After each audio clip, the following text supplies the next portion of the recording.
las representantes infantiles de las fiestas de Valencia, de Castellón y de Alicante, que se han acercado aquí hasta la exaltación de la Reina Fallera de Burriana. ¿Habéis estado alguna vez en Burriana?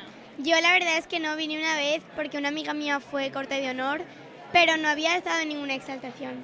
¿Y cómo la vives? Se vive diferente, ¿no?, que cuando es la tuya. Sí, la verdad es que también es muy bonito ver las calles de Burriana llenas de gente apoyando a Ani en este día tan importante para ella. ¿Y vosotras habíais estado en alguna vez en Burriana para vivir sus fiestas, sus fallas? No, es la primera vez que vengo y la verdad es que me ha gustado mucho. ¿Y habéis podido hablar con la Reina Fallera Infantil este año? ¿Le habéis dado algún consejo, como vosotras que ya tenéis un poco más de experiencia, ¿no?, en esto de las fiestas?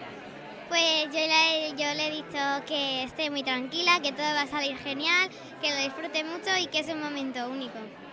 Y mientras veníais de camino, ¿os esperabais que hubiera tanta expectación aquí para esta proclamación de la reina? Pues yo la verdad es que no, porque yo siempre he pensado que Burriana es un pueblo muy pequeñito, pero la verdad es que me he dado cuenta de que hay mucha gente y sobre todo le está apoyando mucho. Muy bien, pues ahora disfrutar de la tarde y que disfrutéis también mucho de vuestro reinado y de vuestras fiestas. Gracias.